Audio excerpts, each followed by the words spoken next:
ಸರ್ಕಾರ ಕೊಡುವ ಸಂಬಳಕ್ಕೆ ಪ್ರಾಮಾಣಿಕವಾಗಿ ಕೆಲಸ ಮಾಡಿ, ಲಂಚ ಪಡೆದರೆ ಸೂಕ್ತ ಕ್ರಮ. ಶಾಸಕ ಪಿಎಂ ಅಶೋಕ್.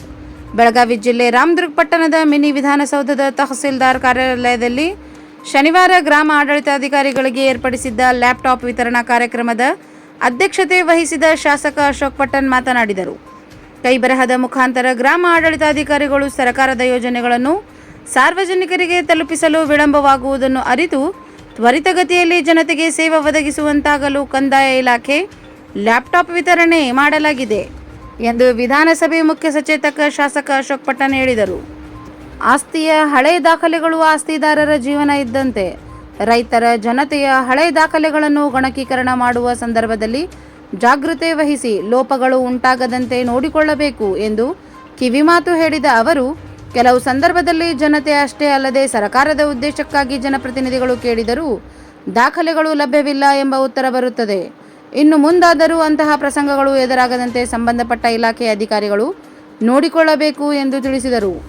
ಸರ್ಕಾರದ ವಿವಿಧ ಸುಮಾರು 54 ಯೋಜನೆಗಳನ್ನು ಜನತೆಗೆ ತಲುಪಿಸಲು, ವಿವಿಧ ಪಿಂಚಣಿ ಯೋಜನೆಗಳನ್ನು ಪ್ರಾಮಾಣಿಕವಾಗಿ ಜನತೆಗೆ ತಲುಪಿಸಲು ಗ್ರಾಮ ಆಡಳಿತಾಧಿಕಾರಿಗಳು ಹಾಗೂ ತಹಶೀಲ್ದಾರ್ ಕಾರ್ಯಾಲಯದ ಸಿಬ್ಬಂದಿ ಕೆಲಸ ಮಾಡಬೇಕು ಎಂದರು.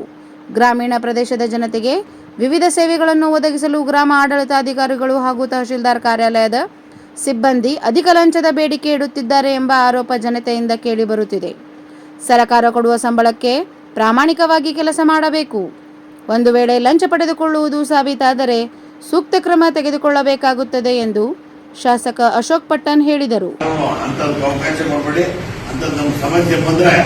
ಲೋಕಾಯುಕ್ತರು ಬಹಳ ಜನ ಇದ್ದಾರೆ, ಈಗಾಗಲೇ ನಿಮ್ಗೆಲ್ಲ ಗೊತ್ತಿಲ್ಲ. ಬೇಕಾದಷ್ಟು ಸಿವಿಲ್ ಡ್ರೆಸ್ ಹಾಕಿ ಓಡಾಡ್ತಾರೆ, ನೀವು ಸಿಕ್ಕಾಕೊಂಡು ಆಮೇಲೆ ಅನ್ಯಾಯ ಕೆಲಸ ಕಳ್ಕೊಂತೀರಿ. ದಯವಿಟ್ಟು ಅಂತ ಕೆಲಸ ಮಾಡಕ್ ಹೋಗ್ಬಿಡಿ ಅಂತ. ಆಮೇಲೆ ಮನೆಗಳು ಬಿಲ್ಲು ಬಹಳ ದಿನ ಪೆಂಡಿಂಗ್. ಇದು ಏನಪ್ಪಾ ಅಂದ್ರೆ ಹಾನಿ, ಮಳೆ ಹಾನಿಗೆ ಬಿದ್ದಿರೋ ಮನೆಗಳು ಇನ್ನ ಬಿಲ್ಲು ಬಾಕಿ ಕೊಟ್ಟೇ ಇಲ್ಲ ಅಂತ ಹೇಳಿ ಬಹಳ ಕಂಪ್ಲೇಂಟ್ ಇದೆ. ಅದನ್ನ ಯಾಕೆ ಬಂದಿಲ್ಲ, ಏನ್ ಕತೆ ಅಂತ ನೀವು ಹೇಳಿದ್ರೆ ಸರ್ಕಾರ ಮಟ್ಟದಲ್ಲಿ ಪ್ರಯತ್ನ ಪಟ್ಟು ಆ ಬಿಲ್ಲುಗಳನ್ನ ಕೊಡ್ಸಕ್ಕೆ ಏರ್ಪಾಡು ಮಾಡ್ತೀವಿ. ಆಮೇಲೆ ತಹಸೀಲ್ದಾರ್ ಬರೋದು ಯಾರೇ ಬರಲಿ ಪ್ರಾಮಾಣಿಕವಾಗಿ ಕರೆದು ಕೂರಿಸಿ ಮಾತಾಡಿ, ಸ್ವಲ್ಪ ತಡಾದ್ರಪ್ಪ ಕೂತ್ಕೊಳಪ್ಪ, ನೋಡಪ್ಪ ಬಹಳ ಬಿಸಿ ಇದೀವಿ, ಮೀಟಿಂಗ್ ಇತ್ತು, ಅಲ್ಲೂ ಇದು ಇಂಥ ದಿನ ಬಾ ಕೊಡ್ತೀನಿ ಅಂತ ಹೇಳಿ ಸಮಾಧಾನ ಮಾತಾಡಿ ಕಳಿಸಿ. ನಾಳೆ ಬಾ ಅಂತ ಓಡಾಡ್ಬಿಡಿ. ಅವ್ನು ರೊಕ್ಕ ಕೊಡೋಕೆ ಎಷ್ಟೋ ಕಡೆ ನೋಡಿ ಕಂಪ್ಲೇಂಟ್, ರೊಕ್ಕ ಕೊಡೋರು ಫೈಲ್ ಅಲ್ಲೇ ಇರ್ತಾರೆ, ರೊಕ್ಕ ಕೊಟ್ಟರೆ ಕೈ ಕಾಲು ಬರ್ತಾರೆ ಓಡಾಡ್ತಾರೆ. ಅಂತ ಕೆಲಸ ಮಾಡಕ್ ಹೋಗ್ಬಿಡಿ ದಯವಿಟ್ಟು. ಬಹಳ ಕಂಪ್ಲೇಂಟ್ ಇದೆ. ತಹಸೀಲ್ದಾರ್ ಆಫೀಸಿಗೆ ಸಿಬ್ಬಂದಿಗಳು ಬಹಳ ಸಿಕ್ಕಾಪಟ್ಟೆ ಲಂಚ ಕೇಳ್ತಾರೆ, ಬಹಳ ಕಂಪ್ಲೇಂಟ್ ಬರ್ತಾರೆ. ನಾನು ಸುಮ್ಮನೆ ಇನ್ಸ್ಪೆಕ್ಷನ್ ಮಾಡ್ತಾ ಇಲ್ಲ, ನಾನು ಬಹಳ ಸೀರಿಯಸ್ ತಗೊಂತಾ ಇಲ್ಲ. ಇವತ್ತಲ್ಲ ನಾಳೆ ತಿಳ್ಕೊಂತಾರೆ ಮಾಡ್ತೀರಿ, ತಿಳ್ಕೊಂಡು ಪರಿಸ್ಥಿತಿ ಇದ್ದಂಗಿಲ್ಲ. ನೀವು ದಯವಿಟ್ಟು ಎಲ್ಲ ಹುಷಾರಾಗಿರಿ. ಎಲ್ಲಾ ಕಡೆ ಲೋಕಾಯುಕ್ತ ಬಂದಿದ್ದಾರೆ, 100 ಜನ ಇದ್ದಾರೆ. ನಿಮ್ಗೆ ಗೊತ್ತಾಗಲ್ಲ ಯಾರು ಲೋಕಾಯುಕ್ತ ಅಂತ. ಸಿವಿಲ್ ಡ್ರೆಸ್ ಹಾಕೊಂಡು ಬಂದಿರ್ತಾರೆ, ಹಿಡಿದು ಕೊಡ್ತಾರೆ. ಆಮೇಲೆ ನೀವು ಸಸ್ಪೆಂಡ್ ಆಗ್ತೀರಿ, ಮನೆಗೆ ಹೋಗ್ತೀರಿ, ನಿಮ್ ಕುಟುಂಬಕ್ಕೂ ಬಹಳ ತೊಂದರೆ ಆಗ್ತದೆ. ಅದರಿಂದ ಸರ್ಕಾರ ನಿಮ್ಗೇನೋ ಒಳ್ಳೆ ಸಂಬಳ ಕೊಡ್ತಾ ಇದೆ, ಅದನ್ನ ಯುಟಿಲೈಸ್ ಮಾಡಿಕೊಂಡು ಬಡವರಿಗೆ ಯಾರೇ ಬಂದ್ರು ಕೂಡ ಚೆನ್ನಾಗಿ ಮಾತಾಡಿ ಅವ್ರು ಕೆಲಸ ಮಾಡ್ಕೊಡ್ಬೇಕು ಅಂತ ಹೇಳಿ ನಾನು ನಿಮ್ಗೆಲ್ಲ ಕಿವಿ ಮಾತು ಹೇಳಿ ಎಲ್ಲ ಒಂದೇ, ನೀವೆಲ್ಲ ಒಂದೇ ನಮ್ಮ ಸಮಾಜದಾಗೆ ಒಳ್ಳೆ ಹೆಸರು ತರಬೇಕು ಅಂತ ಹೇಳಿ 2 ಮಾತು ಕೊಡ್ತೀನಿ.